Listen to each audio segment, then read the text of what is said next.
దేవుడు అన్నాడు, నిన్ను వల్లే నీ పొరుగు వారిని ప్రేమించు, వాడు నీ శత్రువైనా ప్రేమించు అని చెప్పింది బైబిల్. కాబట్టి దేవుని ప్రేమ అంటే, దేవుని ప్రేమ చాలా గొప్పదండి. ఆయనది అగాపే ప్రేమ అంటారు, అంటే చాలా గొప్ప ప్రేమ యేసుప్రభు. ఎందుకంటే అన్ని మత గ్రంథాల్లో యేసయ్య కోసం రాయబడి ఉందండి.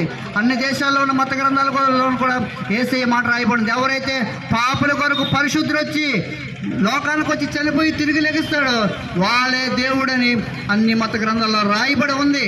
ఎందుకంటే ప్రియులారా, యేసుప్రభు మతం కాదండి, మార్గము. యేసుప్రభు వారు అంటారు, నేనే సత్యము, నేనే మార్గము, సత్యము, జీవమునై ఉన్నాను.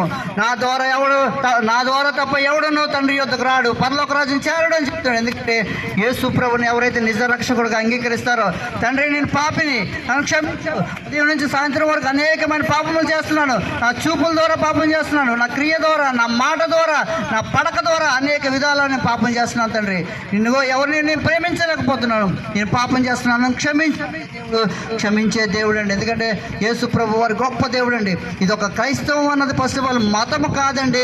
మీరు గుర్తించవలసిన విషయం ఏంటంటే ఇది ఒక మార్గము, ప్రేమ అని తెలుసుకోండి. ఎందుకంటే యేసు ప్రభు నన్ను ప్రేమించి కల్వరిగిరిలో మరణించారు.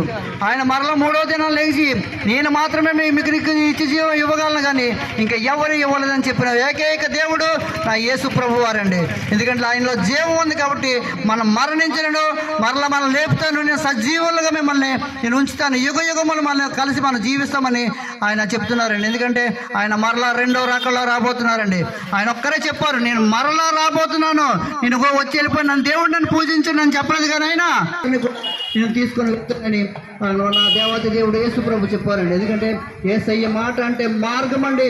ఆయన జీవమై ఉన్నారు, ఆయన ఇప్పటికైనా బ్రతికే ఉన్నారు, ఆయన ఎన్నటికీ మరణం లేదు. కాబట్టి ఆయన ప్రేమించిన వారు కూడా ఎన్నడూ మరణించారని ఆయన చెప్తాడు. కానీ ప్రియులారా, ఇది మతం కాదు, నేను ప్రేమపూర్వకంగా చెప్తున్న కోటవరట్ల గ్రామస్తులారా వినండి. యేసయ్య ఇది మార్గము, సత్యము, జీవమైంది, ఆయనలో రక్షణ ఉంది. అంగీకరించిన ఎలా మీకు పాప విమోచన కలుగుతుంది, మీకు రక్షణ కలుగుతుంది, మీకు పరిశుద్ధుడు దేవుడు మీకు తోడై ఉంటుంది కాక. ఆమేన్.